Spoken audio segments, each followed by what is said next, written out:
Hola, ¿qué tal? ¿Cómo andan? Bienvenidas, bienvenidos. Aquí estamos nuevamente, este encuentro llamado Kilómetro Cero, nuestro punto de partida, tanto por el lugar donde estamos transmitiendo, en la Casa de las Madres de Plaza de Mayo, y también aquí en la zona de Congreso, que suele denominarse como un punto de geolocalización, ¿no? Donde todo comienza. Bueno, es nuestro punto de partida en términos de mirada política, de nuestra subjetividad, y lo que nos lleva a pensar lo que nos rodea. Ese es un poco el desafío y el motivo de cada capítulo de este programa.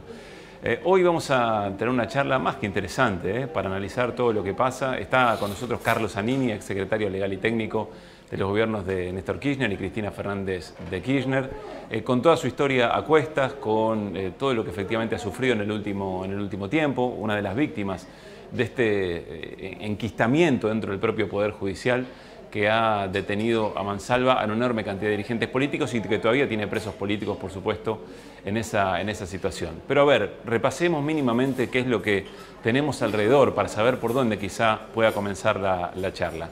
En este mismo momento, en el Congreso de la Nación, en la Cámara de Senadores, se está convalidando el ajuste más brutal del que se tenga memoria en democracia. Un ajuste que el gobierno lleva adelante por orden, por dictado del Fondo Monetario Internacional, que al gobierno le da cierta tranquilidad, por decirlo de alguna manera, en términos políticos, pero que por supuesto, y esto nunca es mencionado en las cuentas que hace el propio gobierno y sus funcionarios, a costa de una tragedia social, económica, productiva y hasta política, ¿no es cierto? Si uno engloba todo eso, realmente inconmensurable, del que todavía los medios de comunicación, sobre todo los medios hegemónicos, no han dado lugar. Aunque por supuesto algunas cosas se cuelan y eso va condicionando también el resto de la escena política.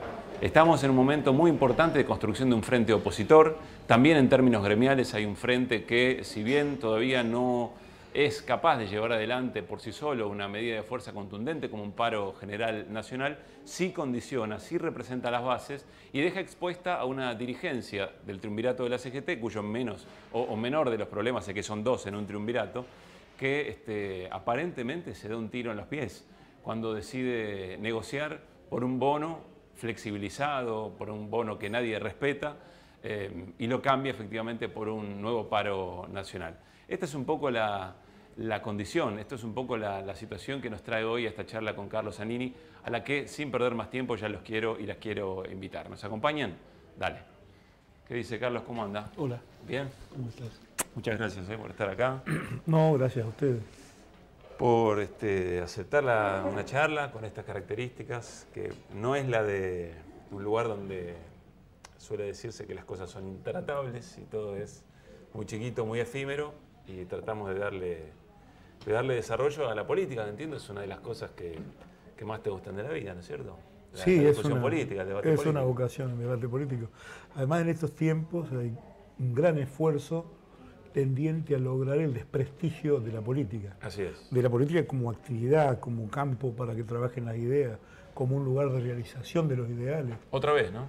Otra vez, digamos, es una batalla general de debilitamiento de las fuerzas populares, primero haciéndoles que no crean en sí mismos, que no crean en sus capacidades, y segundo, alejándolos de la política, porque el gran negocio es que la política esté aislada, que transcurra en minorías, y de ese modo poder pasar planes como este, que son de hambre, de exclusión, de concentración económica, porque en esta crisis no hay que confundirse. Somos muchos los que estamos mal y muy pocos los que están cada vez mejor. Pero que sin embargo siguen logrando, no sé con cuánto éxito, eso lo vamos a discutir en la charla, siguen logrando hacer pasar su interés personal, corporativo, como el interés de todos, como si en el beneficio de sus privilegios estuviera el gran futuro de la Argentina. Sí, pero es muy difícil que puedan imponer ese criterio. Por ejemplo, sabemos que son los dueños de las que cobran las tarifas. Hacerle entender a la gente que el que gane es otro sería muy difícil. Si en la medida que los mensajes de este lado sean claros, creo que la situación se les va a deteriorar más. Lo que tiene un gran contrasentido, porque en la medida que logran éxito en el ajuste, empeoran la situación. Este es el punto. Es decir, uno dice, están dando la batalla, quieren sacar el presupuesto. Bueno, está bien, ganaron la batalla. ¿Pero qué ganaron con ganar la batalla? ¿Sacarle plata a los jubilados? ¿Sacarle plata del bolsillo a la gente? ¿Y eso qué les va a redituar? Les va a redituar lo que tienen. Desprestigio, quejas. Bueno, depende cómo se lea, Carlos, ¿no? Porque vos podés decir, bueno, el desprestigio de esta dirigencia específica o del gobierno, representantes de un poder que quizá están contentos, saben que el gobierno de Cambiemos puede pasar de largo, pero se han sentado las bases otra vez para un saqueo de la Argentina muy, muy profundo. ¿Vos crees que la sociedad argentina logra o está logrando, digamos, mayor, cómo decirlo sin sonar ofensivo, ¿no? Mayor lectura política para entender que aquí hay que tratar de escribir un nunca más del neoliberalismo? Sí, yo digo tanto que hablamos de grieta, la grieta ha desaparecido en un sentido. Ahora todos, absolutamente todos, incluidos los que están en el gobierno, dicen estamos mal. Antes la grieta era si estábamos mejor antes con Cristina, mejor ahora. Esa grieta se borró. La grieta ahora es de responsabilidad. ¿Quién tiene responsabilidad por esto? Después de 3 años, ellos apelan a la cantinela de que no, es lo que estaban antes, son los que hicieron mal las cosas, por eso estamos como estamos. Ahí hay una batalla, hay una lucha. Yo creo que cada vez menos gente, y eso lo están mostrando las propias encuestas que ellos encargan, cada vez hay menos gente que cree que el problema es como lo plantean ellos. Esto es, en definitiva, una lucha, se avanza, se retrocede, pero si uno mira a largo plazo, noviembre del año pasado con noviembre de este año, se ha recuperado la presencia en la calle, que no estuvo ausente nunca, porque el 2x1 fue anterior a ese punto. Se ha fortalecido un frente sindical que hace recordar viejas luchas del sindicalismo argentino frente a planes como este.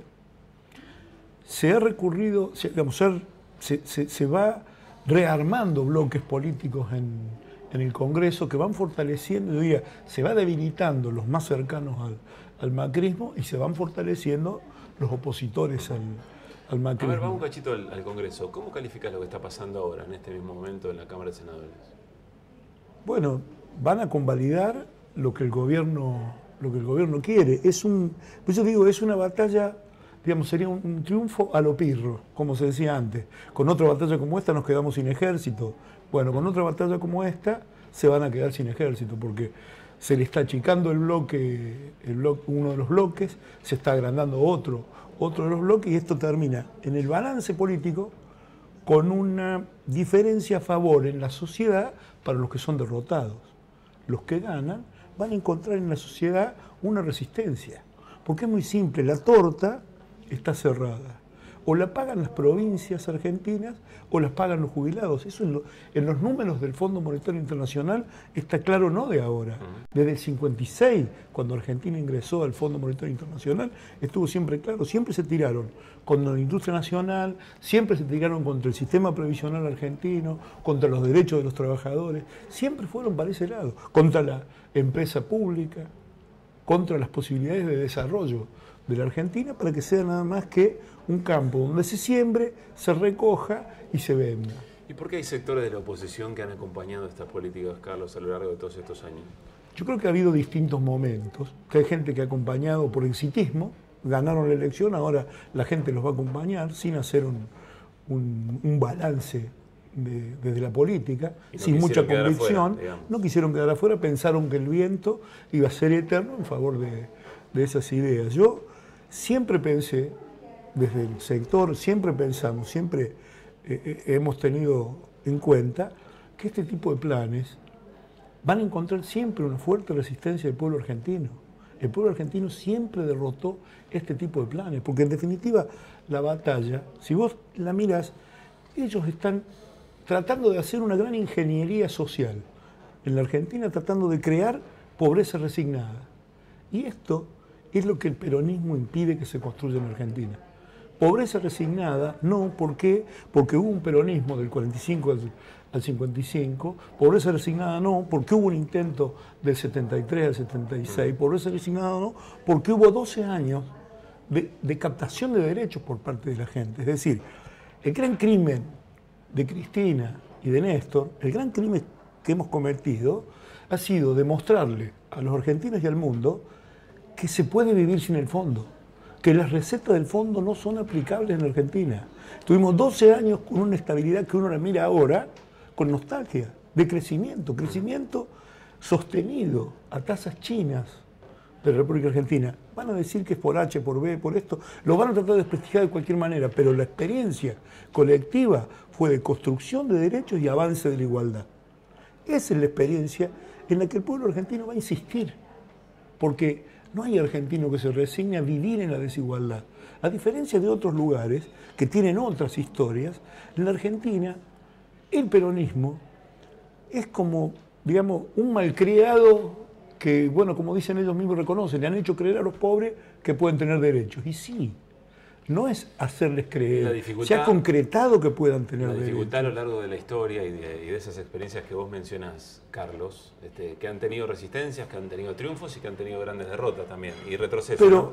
Pero digo, el gran desafío que... También empezaron desde una cierta pasividad, que después fue cambiando, sí, y que fue... No es lo mismo el peronismo en la resistencia en el 55 que en el 58, que en el 60. No es lo mismo lo que se pudo armar. Y estamos hablando de momentos en que la historia parecía detenerse y parecía que eran invencibles. Pero y parecía te decía, el desafío que parece difícil de concretar es modificar estructuralmente, si vos querés, la regla de juego. No sé si todo se resume en una nueva constitución, pero déjame resumir en las reglas de juego, en los marcos de regulación, en el lugar del Estado.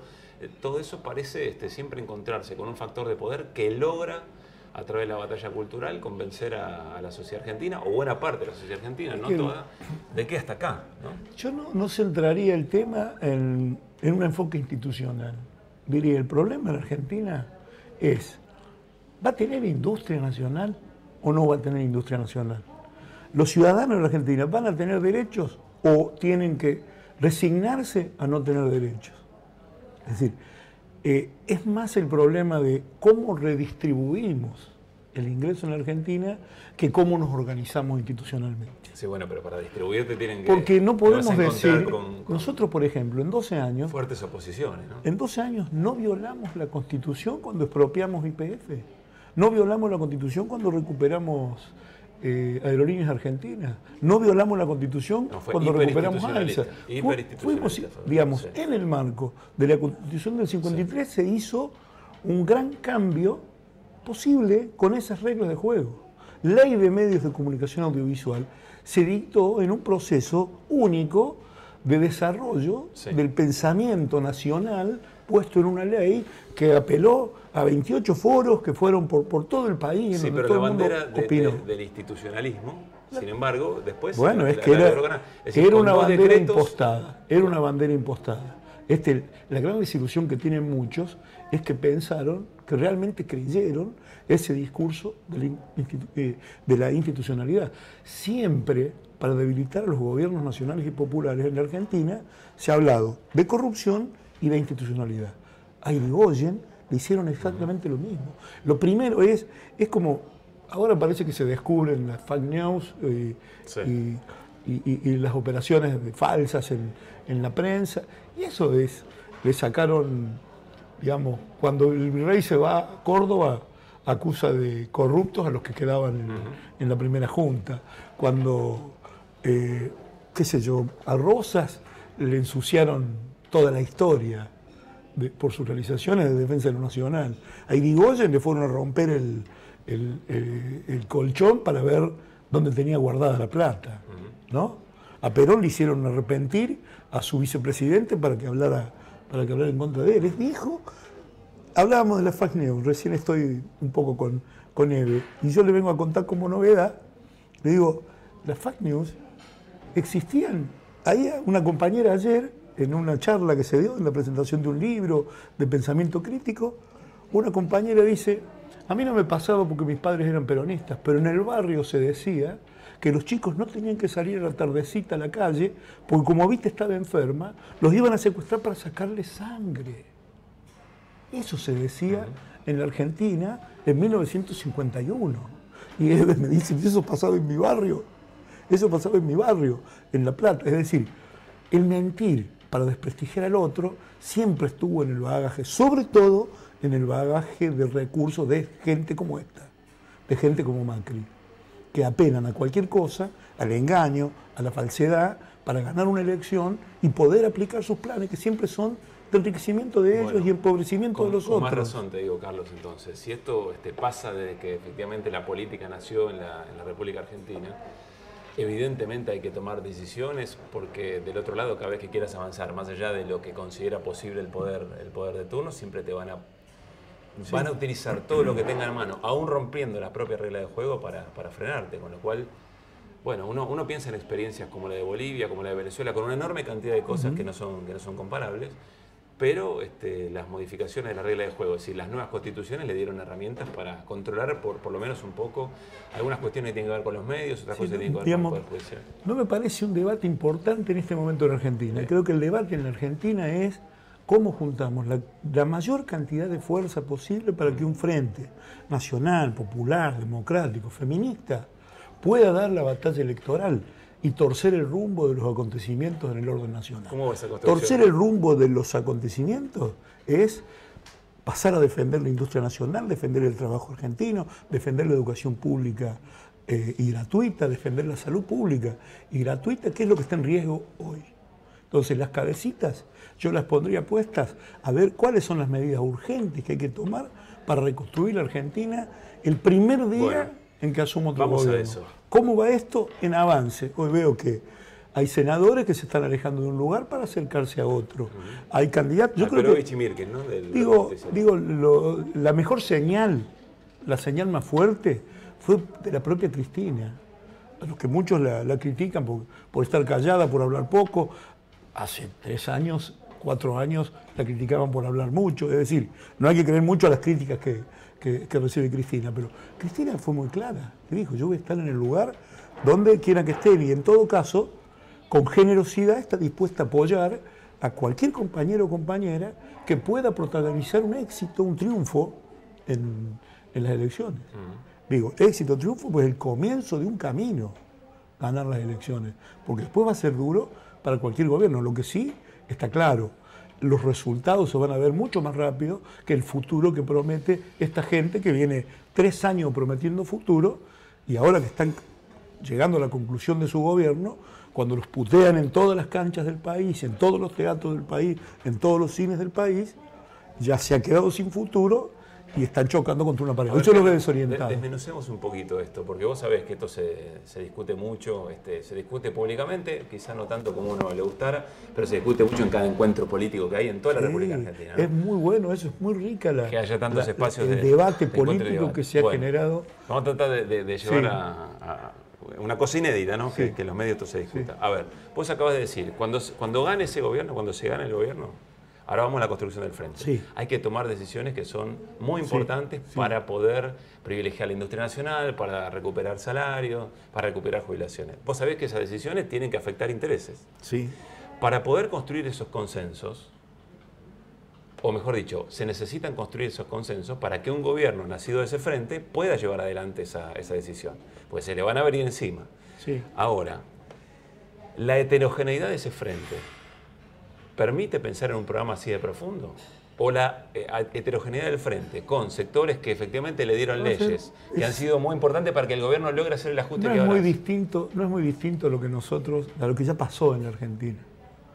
Perón era un secretario de Trabajo, ¿no? Y el 17 de octubre a la mañana no sabía si se iba a vivir a Chubut con Evita o si seguía preso. Y el 17 de la noche tiene que improvisar un discurso ante millones de personas. Y a partir de ahí construyó, sin partidos, nada más que con el apoyo de los sindicatos, construyó una fuerza que, mirá, se aró profundo en la historia argentina. Sí.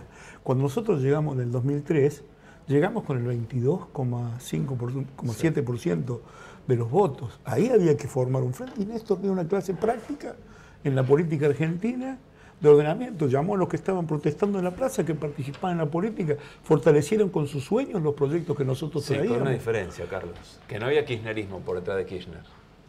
Vos hoy tenés una elección por delante pero eso con no 10 cambia años las cosas, eso no cambia las cosas. Nosotros estamos todos atravesados por dos fuerzas que son contradictorias. Todos, en las charlas, sabemos que necesitamos coherencia para dar las batallas de la redistribución del ingreso. Eso es una limitante para cualquier frente que vos te propongas. Sí. Porque donde decís coherencia, hay compañeros que empiezan a decir, aquel no, este sí, este.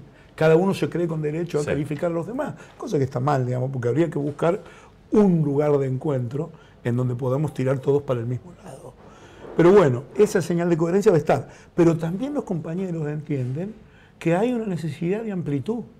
de amplitud, de quererse en la diversidad, de no exigirle al otro que comulgue. Sí, ¿alrededor de qué programa y de qué idea El política?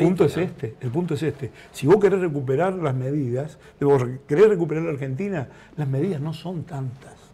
¿Tenés que defender el trabajo argentino? Sí. Entonces va a tener que administrar el comercio exterior. Tenés de mantener los derechos de los jubilados y vas a tener que dar la posibilidad de que estén actualizados sus... ¿Qué significa administrar el comercio exterior? exterior? Administrar el comercio exterior, por ejemplo, es impedir que la importación indiscriminada termine con puestos de trabajo al interior de la Argentina, que es lo que se venía cosas que haciendo, experiencia del gobierno anterior. Que son, digamos, cosas pensé que que son de nacionalizar el comercio exterior. Pero digamos, las medidas, para hablar de gradualismo que le gusta al gobierno, las medidas son, digamos, va a haber compañeros que van a pensar que el cuchillo tiene que entrar hasta el mango y otros que con la puntita del cuchillo alcanza. Pero esos son debates que se resuelven en otro ámbito. Yo creo que hay que poner la cabeza en la posibilidad de recuperar la democracia. Porque la Argentina está viviendo, al calor de esta publicidad y de esta militancia periodística que tiene el gobierno alrededor, está viviendo un apagón institucional. Y ellos mismos se quejaban de la institucionalidad de nuestro gobierno. Yo digo, es para añorar aquella institucionalidad que no tenía presos políticos, que no recurría a la represión, que hacía que se respetara la vida de las personas que salen a la calle. Ahora, ahora sí va a quedar una bomba, ¿no? En términos macroeconómicos, en términos de tejido social. Pero tiene un, digamos, pregunto un efecto, esto porque las medidas que se tomen van a estar muchas veces muchos empresarios argentinos pedían este tipo de medidas. Y cuando Cristina les decía, no se pueden tomar porque va a pasar esto, bueno, esto está pasando ahora. Sí. Entonces, el que pensaba que era conveniente que sus trabajadores ganaran la mitad en dólares, ya tiene ese escenario. Pero ¿qué es lo que tiene como resultado? La depresión absoluta del mercado interno. Entonces, sí, tiene la posibilidad de ganar más plata, pero no la gana, porque no tiene las ventas que tenía en aquel periodo. Esto espero que sirva para desmitificar muchos mitos que la propia clase empresaria tuvo en su cabecita durante mucho tiempo. La semana pasada, cuando se hablaba del tema del bono y si lo iban a poder pagar o no, salió la dirigencia industrial representada en la OEA a decir, miren, nosotros estamos más o menos en la misma situación que los laburantes, nosotros tampoco podemos dar para eso. Bien, ahora, ¿vos creés que efectivamente no hay un sector industrial o un sector empresario que está dispuesto a perder un cachito de ganancia con tal de que no se empodere la clase trabajadora? Pues no es solo económico, es economía política. Están dispuestos a eso y a mucho más, digamos. Hay sectores que han financiado las campañas del macrismo para lograr esto. Hay gente que disfruta, hay gente, digamos, yo no creo que Edenor, que tuvo 16, digamos, autopistas, como decía anoche un periodista, que ha ganado 16.000 millones de pesos en un año, estén descontentos con el gobierno de Macri. Eso es un núcleo muy específico, está muy vinculado al gobierno. Claro. O que eso que está muy vinculado. O son Macri o me refiero al otro, me refiero al sector más general de la industria que hizo un montón de cosas para que gane Macri, ¿no? Claro, porque pensaban que aplicando sus ideales iba a ir mejor a ellos. ¿Puede ser que ganaron conciencia nacional algún sector empresarial? Espero que sí. Yo no estoy dispuesto a pensar mal de los demás en el inicio. Trato de ver qué es lo que quieren hacer. Yo sé que han pensado mal y que han trabajado con mucho ahínco para derrotar los proyectos nacional y popular, pero bueno. Vuelvo un cachito más ahí atrás. Están viendo los efectos. Respecto de lo que va a quedar de este gobierno, ¿no? Que va a ser dramático, va a ser muy difícil, ¿no? Gobernar el post-Macri va a ser, como ha sido siempre cada post-neoliberalismo. Pero, ¿no? pero te pregunto esto. Va a ser la construcción de lo nuevo. Sí, está Eso bien. es la construcción. Pero va a haber que tomar decisiones fuertes. O sea, digamos, que te cualquiera puede tomar con la caradurez que te piden sacrificio, los que se la están llevando toda, lo que venga después de esto va a ser un alivio para cualquier sector de la población. Porque ¿puede decir que va a ser fácil conducir el post-macrismo? No, nunca ha sido fácil, tampoco fue fácil el día 25 de mayo de 2003, ni en 2011 después de ganar con el 47 y con el 45,7, ni después de ganar en 2011 con el 54%. Siempre fue difícil, sobre todo para una mujer. Y se le hicieron lo más difícil que pudieron. Esto está claro, nadie está hablando de un facilismo así. Pero digo, ¿cuánto mejor que tener una perspectiva de que los derechos sean, que la gente en la calle sea escuchada, que los jubilados sean escuchados, que los trabajadores sean escuchados, que los industriales nacionales sean escuchados y protegidos. Sí, se tiene que traducir en medidas de política pública concreta. Claro. Voy a hacer la pregunta a la que quise llegar amablemente, pero voy derecho viejo. ¿Puede alguien que no sea Cristina Fernández de Kirchner conducir eso? Ah, bueno, ahí estamos. Te voy a sorprender porque esta es una discusión que hasta con ella doy. Yo creo que no hay posibilidad de transferir los votos de un dirigente político a otro. Hay una especificidad, la historia, la coherencia, la experiencia, salvo que sea imposible que sea ella, lo más conveniente para mí es que sea ella, por las dudas no se vaya a perder alguna parte del voto. Es la dirigente política con más apoyo en la sociedad argentina, más allá de todo el ataque y todos los agravios de que ha sido objeto, ¿no? Entonces, yo descreo de que otro pueda ocupar su lugar. La veo a ella convencida de que es posible apoyar a otro que ocupe su lugar y que pueda hacer convivir un triunfo electoral con el liderazgo de Cristina. Esto está por verse. Esto es... A ver, que alguien esté en el gobierno y Cristina esté en el poder, algo así. No, porque nunca va a ser las condiciones de un campo al gobierno, pero no al poder, porque, digamos, hay que salvar las diferencias. Pero por lo menos un compañero o compañera que sepa retomar hacia adelante lo que se estaba construyendo en la Argentina. Alguien que retome la bandera de la igualdad, que retome la bandera de la reconstrucción de la patria, que tome la bandera de defensa de la educación pública y gratuita, de la salud pública y gratuita. Esa persona va a encontrar el cariño del pueblo argentino. Me preguntaste si podía ser otro. Para mí no. Para mí debiera ser ella por las condiciones particulares en que se da esta lucha hoy. Dentro de un año me preguntás, dentro de 6 meses me preguntás, a lo mejor yo voy variando la respuesta de acuerdo a lo que veo. Yo no creo que de acá a 6 meses ningún sector, ningún dirigente pueda crecer tanto como para, no digo opacar, digo dar la confianza como para poder reconstruir Argentina en los términos en que estoy planteando. Da la sensación que en términos de votos, pero después hay otra dimensión, que es la capacidad de orquestar y generar los consensos para ciertas decisiones políticas. Porque yo entiendo el repertorio de cosas que en la teoría hay que recuperar, pero eso se tiene que traducir en políticas concretas. Y esto, acá hay que hacer casualmente, el gran rescate es que es la política la que va a solucionar estos problemas, no lo va a solucionar el mercado. Es alguien que se comprometa con el pueblo argentino a decir, miren, estamos caminando hacia la concentración de la riqueza, hacia la desigualdad. Vamos a transitar un camino hacia la igualdad y lo vamos a hacer de esta manera.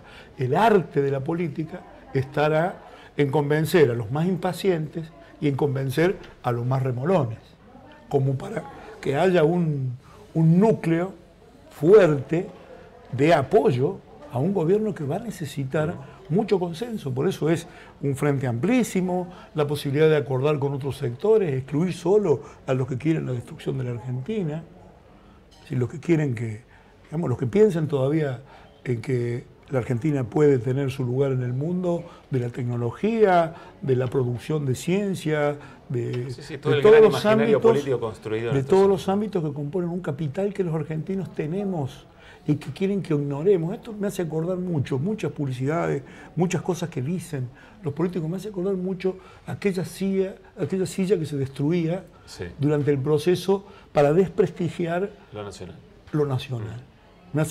Es mucha la tarea de desconstrucción de la autoestima, y una de las claves es que recuperemos la autoestima. Por eso es muy bueno encontrarse en la calle con los compañeros, abrazarse con uno, con otro, volver a soñar. No se ganan las elecciones puteando a los demás. Nosotros tenemos que encontrar un lugar en donde la crítica sea lo de menos, lo importante sea qué es lo que vamos a construir cuando estemos, cómo va a ser lo nuevo, dónde está el lugar para que nuestros sueños encajen en esa realidad tan fea que nos han hecho vivir esta gente. Reapareció en el acto de Tucumán del 17 de octubre y después dio varias entrevistas. ¿Lo estuviste escuchando a Scioli? No, no he tenido. Y no he tenido ni siquiera la oportunidad de charlarlo con Daniel porque no nos hemos llamado. Pero bueno. Bueno, él dio a entender que había que construir lo nuevo, y que si eso significaba prescindir de Cristina, pues sí, que no quería que se leyera mal esa definición, pero que si significaba eso, prescindir de Cristina, había que aceptarlo. No me gusta comentar lo que los demás dicen, ¿no? Porque hay que ubicarse y ver el lugar desde donde lo dijeron y cómo estaba la situación en ese momento. Yo creo que, digamos, hay una reflexión en un conjunto de compañeros que piensan que sin Cristina estarían mejor. Y tienen todo el derecho a pensar eso. Yo soy de los que piensan que no hay ningún otro que se le pueda, digamos, decir. Yo veo como una incoherencia en el planteo de admitir que es la que más figura en las encuestas, es decir, que la sociedad la está revalorizando, ¿no? Porque lo único que le ha hecho crecer en algún lugar, en algún ámbito, es una cierta imagen negativa, que es una cosa que puede recomponerse, y no hay ningún otro que esté, pero ni llegue. Vos me dijeras, bueno, no, pero tiene posibilidades tal, cual, que tiene casi la mitad. No, nadie llega ni a la mitad de lo que tiene Cristina. Ahora, todos reflexionan, a ver, es como si fuera una danza, donde decimos, ¿cómo hacemos para quedarnos con los votos de Cristina sin Cristina? Me parece un ejercicio estúpido. Me parece que no es sano. Bueno, muchos le que están se piense así. Y efectivamente aceptan acercarse, no, porque nunca lo habían hecho, se habían distanciado mucho. Hay un trabajo que... El movimiento social, el movimiento Evita, algunos sectores del Partido como se está moviendo el escenario, estamos en una etapa del año donde movimientos que a lo mejor no pasan más allá de enero, hay que ver todavía, digamos, para hacer análisis profundo hay que acercarse más al año que viene.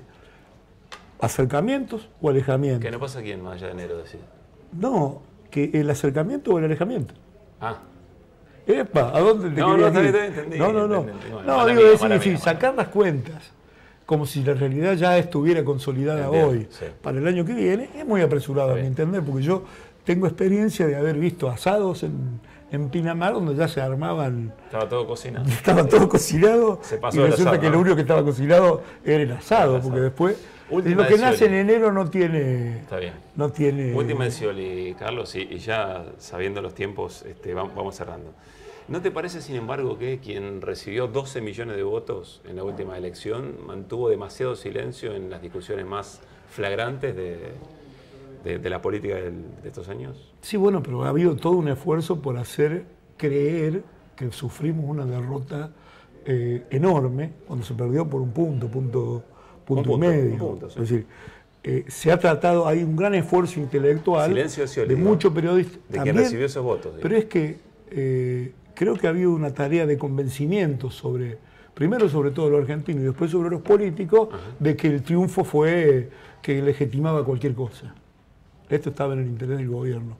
Cada uno jugó sus fichas, cada uno pasó por situaciones personales y cada uno ha hecho lo que ha podido. Yo no puedo juzgar a los demás ni ponerme a opinar sobre ellos. Primero porque yo creo en mis opiniones y escucho opiniones también. Y estar opinando sobre lo que hacen los otros no es nunca mi ámbito, nunca fue el terreno donde yo me he movido. Yo prefiero hablar de mis sueños, mis proyectos, mi forma de ver, ¿no? Y no desprestigiar a los demás. Es un pequeño aporte a la búsqueda de... Sí, yo no lo quiero hacer en términos personales, Carlos, pero sí en términos de construcción política y sobre todo sí, por pero nosotros sabíamos que éramos distintos cuando fuimos a la fórmula. Él expresaba una gran parte del peronismo que era tributario de la idea de que había que alejarse de Cristina en algún momento, o de que había que pensar que Cristina no era todo lo bueno que debía ser para el conjunto. Y había otros que decíamos, no, hay que hacer un gobierno lo más parecido a lo que hicieron Néstor y Cristina. Y eso estaba en una fórmula que parecía que componía. Eso, al perder la elección, por supuesto, quedó... Las fórmulas no existen, solo existen hasta el día de la elección. Después seguimos cada uno su camino. Él pensando...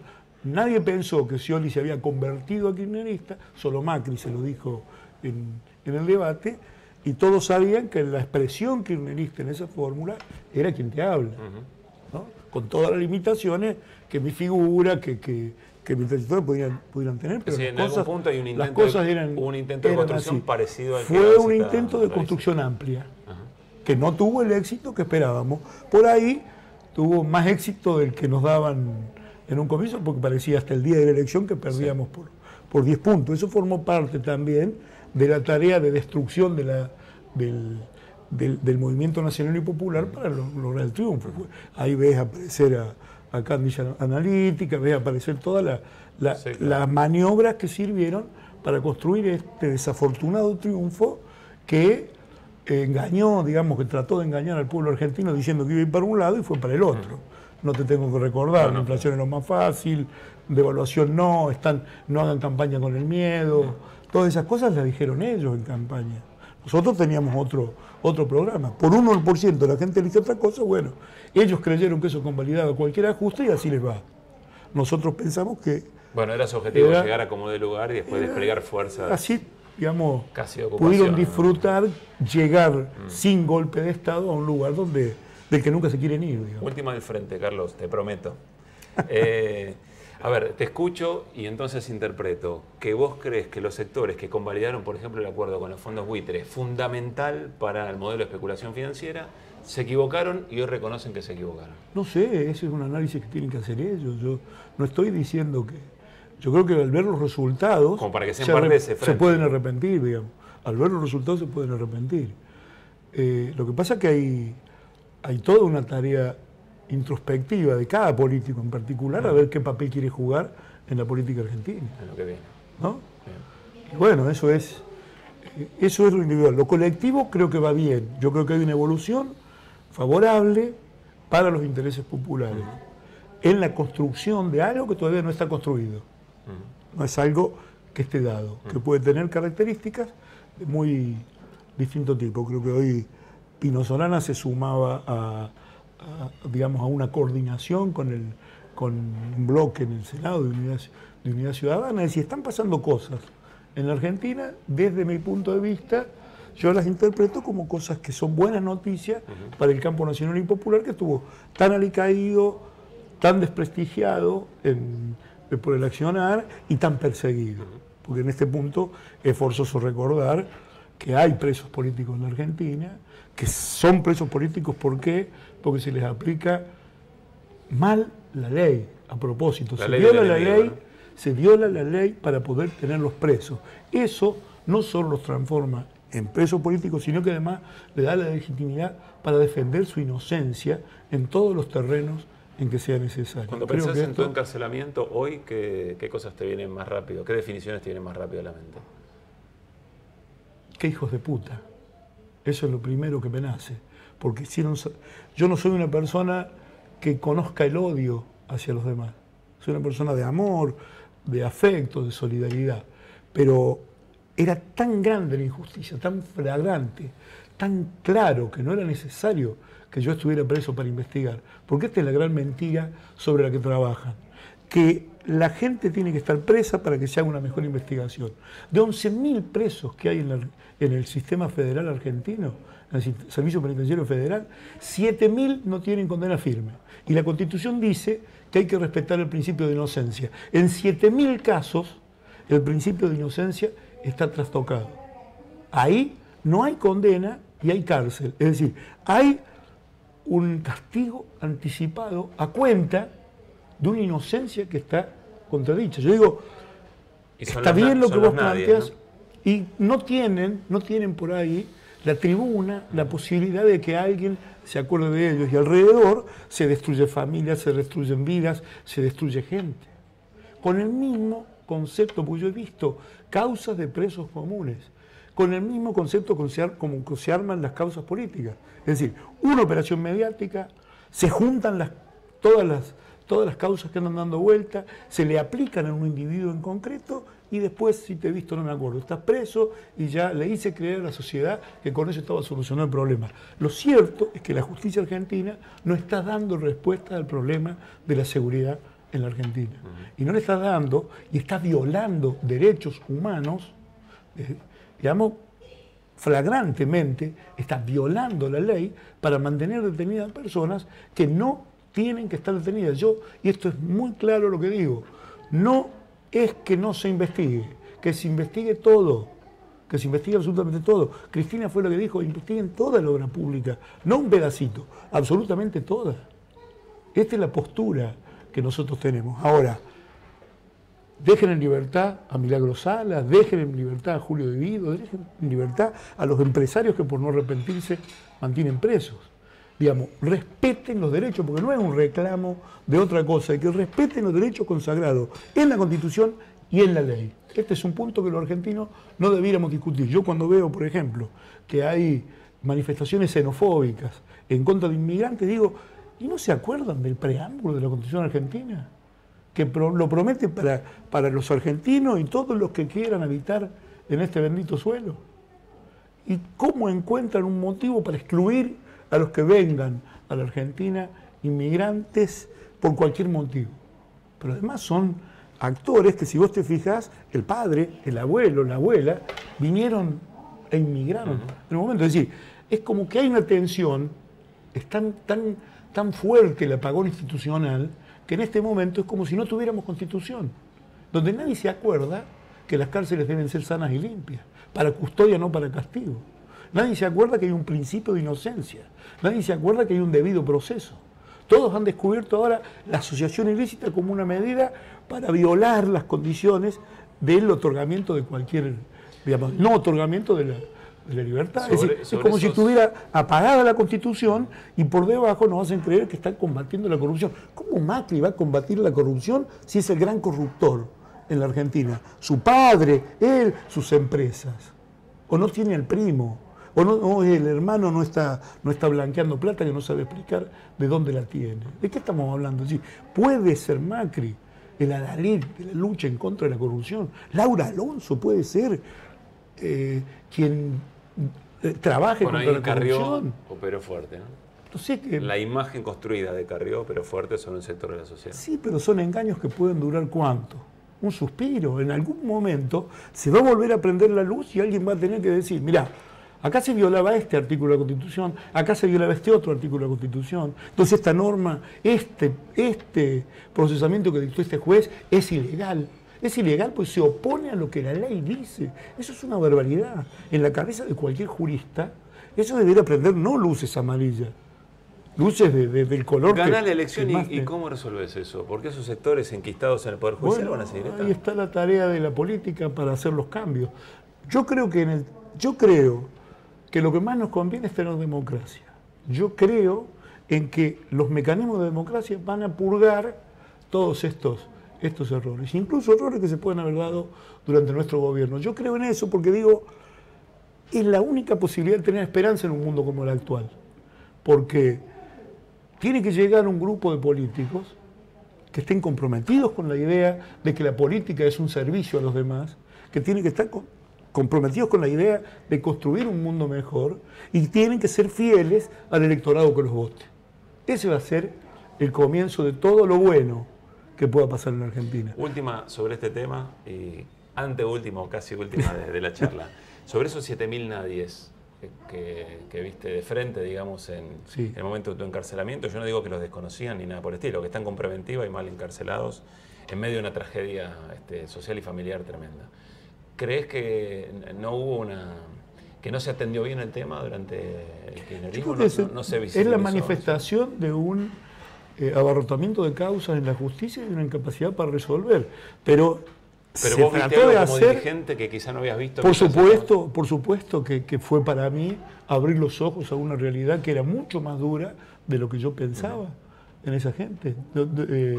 Digamos, la anulación de derechos ha sido muy grave, pero no es que no tratamos de mejorar la situación de la justicia, lo tratamos de hacer. Sí, claro. Ahora, está suspendida la aplicación del nuevo Código Procesal Penal por un DNU que dio Macri. Es decir, uno hizo todos los esfuerzos posibles. Incluso también vi mejoras en materia de derechos humanos, con la posibilidad de educación, la posibilidad de una asistencia social, a eso que puede tener un ámbito reducido, pero además el problema es más grave que la buena voluntad de los que están adentro. El sistema de cárceles está colapsado y no puede distinguir al que tiene derechos y al que tiene derechos de libre y al que está condenado. Ya no, es imposible que eso se haga celdas adentro, digamos, se haga reja adentro, pero veníamos avanzando en la construcción de otro poder judicial, de otra cosa. Habrá que volver a discutir. Creo que los propios actores en la justicia tendrán que trabajar para mejorar. Yo participé de una reunión, iniciativa Justicia, que empezó a reunir ideas de cómo mejorar la situación de la Argentina, porque además los jueces que hacen estropicios, que violan la ley y que violan la Constitución, no son tantos en materia de presos políticos. Pero si están vos en ves, lugares que están en un lugar estratégico. Tampoco es decir, nada sirve. Claro. Algo sirve. Bien. Esto, bueno, es un caso especial. Toca con un modelo nuevo de dominación. Yo me acuerdo que Scalabrini Ortiz, cuando descubren sus investigaciones que éramos colonia inglesa, que lo podía haber visto en la práctica, pero bueno, él necesitó verlo. Dice, pero entonces las cosas que yo ignoraba me las hacían ignorar, alguien pensaba por mí. Entonces, y él dice, están dominando los pueblos, los dominan con endeudamiento y con el dominio de los mares. Eso cambió, no podemos seguir repitiendo lo que Scalabrini dijo en el 1935, 1936. Pero es evidente que el endeudamiento sigue al servicio de la colonización de los pueblos, del dominio de uno sobre otro en el derecho internacional. Y que hay otro mar que además se domina, que es el mar de las mentes, que es el mar de los medios, de los sistemas de comunicación, de nuestros celulares, de nuestras computadoras. Y se ha afiatado un modelo de dominación que utiliza a los medios, utiliza la justicia y acorrala a los pueblos. Yo la quiero hacer más corta, porque te gusta la política, ¿eh? Te deja llevar. La última, y disculpa si nos extendemos un poquito, pero es por esto, porque nos encanta la charla. Sí.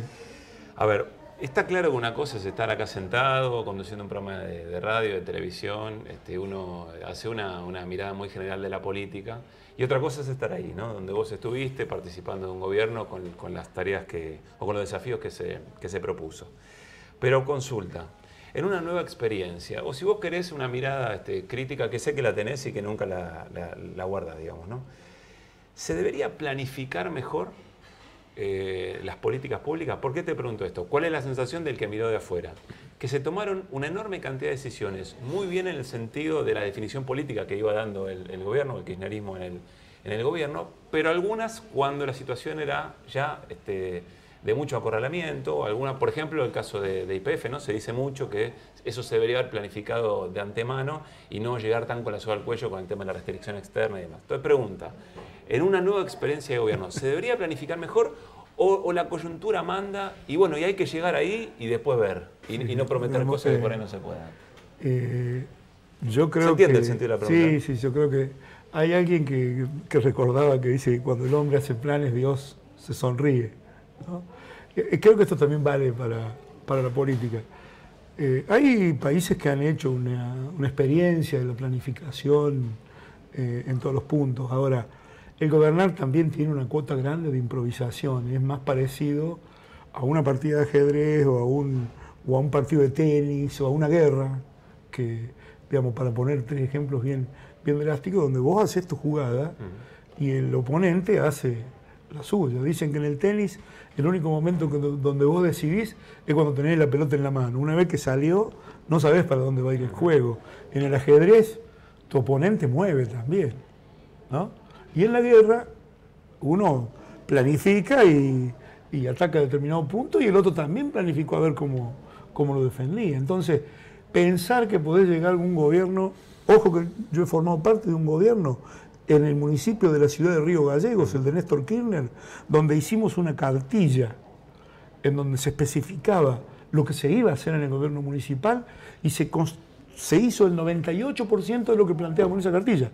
Las 2 cosas que quedaron afuera fueron un zoológico, que hoy hubiera sido un acierto no haberlo hecho, y un banco en el municipio. Son las 2 cosas que no se pudieron hacer porque no dependían, pero en el gobierno de Néstor se hizo el 98% de las cosas que se prometieron en una cartilla. Es decir, se puede actuar diferente a Macri, o diferente a quien también decía, no, si hubiera dicho lo que iba a hacer, no me votaban. Claro. ¿No? Es más o menos el mismo concepto. Se puede estar de otra manera. Ahora, pensar que te vas a sentar y vas a manejar una botonera, y hoy toca hacer esto, y toca hacer... hay urgencias, hay necesidades, qué sé yo, para inundaciones, qué sé yo, que no te liquiden las exportaciones a tiempo, que las medidas estén favoreciendo. Digamos, tenés muchas cosas que ir corrigiendo. Y yo creo que la tarea de la política casualmente es esa, no es aferrarse a un plan estricto, donde esté desde la A hasta la Z, todo lo que va a hacer, sino tener la idea de hacia dónde querés ir. Néstor quería construir igualdad, Cristina quería construir igualdad. Entonces, estaba puesto todo a crear las condiciones para crear la igualdad y para ampliar derechos. Y además, con la idea y la confianza de que va a haber un empoderamiento de la sociedad, que es la sociedad la que tiene la tarea, no solo el gobierno, de ir construyendo lo nuevo. En eso se ha insistido mucho, por eso yo le digo a cuanto militante me encuentro, donde me invitan a hablar, le digo, ¿qué tiene que hacer un militante hoy en la Argentina? Yo le digo 3 fórmulas básicas a cualquiera que esté iniciando o que esté avanzado. Primero, trabajar en debilitar las fronteras de tu propia agrupación, que se entrelace con otras, que se vaya abrazando para hacer las cosas más grandes. No pensé solo en tu agrupación, pensá en lo que estamos construyendo. En segundo lugar, ¿qué tiene que ser un militante hoy? Un militante hoy tiene que ser un organizador del empoderamiento ciudadano.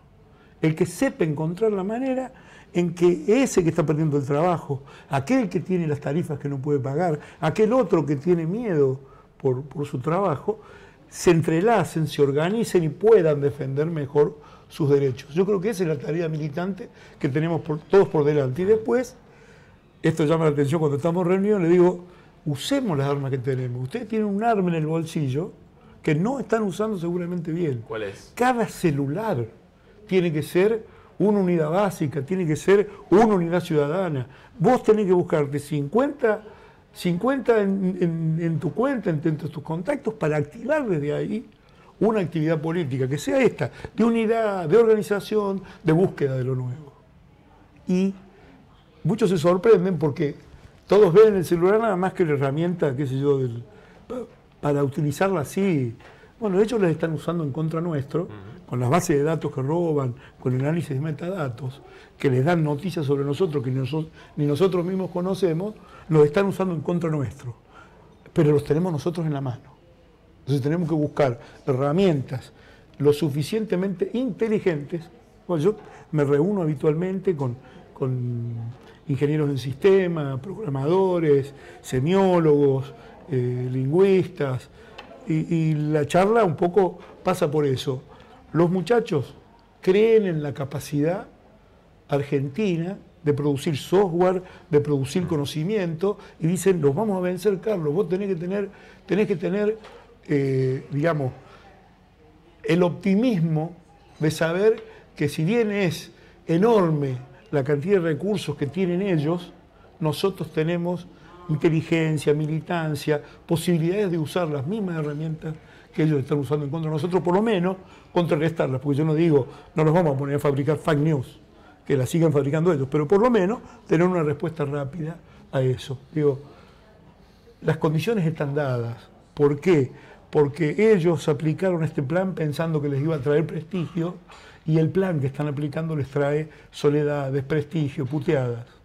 Es el momento en donde nosotros tenemos que aprovechar para dar ese paso adelante y construir algo nuevo, algo grande, algo que permita recuperar la iniciativa política. Que llegue el día, Carlos. Gracias, Gracias por la charla, como siempre. Me he sentido muy cómodo. Bueno. Sí, de Boca sufriendo. ¿Cómo va? ¿Cómo lo viste? De Boca sufriendo. ¿Te gustó el partido? ¿Lo disfrutaste? ¿O lo sufriste? Lo sufrimos con mis hijos, y bueno, esperando. Está abierto, ¿no? Está abierto, y confío en que los jugadores van a hacer aparecer ese fuego sagrado que los ídolos por ahí. Todo muy a la altura, ¿no? En el juego y también en cómo se comportaron los salvo la dirigencia. Salvo el allanamiento. Sí.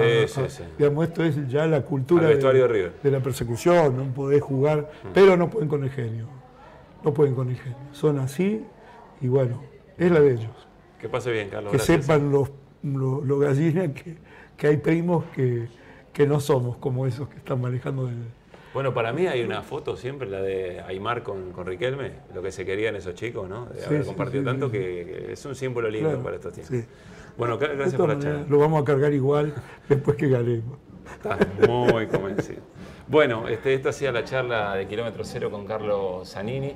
Nos vamos, nos reencontramos dentro de 15 días. Y recuerden, mañana marchan las madres, como cada jueves, desde abril de 1977, sin faltar un solo jueves, así que es un buen momento para estar allí, para encontrarnos, para abrazarlas y seguir discutiendo de todo esto que tanto nos gusta, que es la política, para construir un país mejor. Que pasen bien. Chao.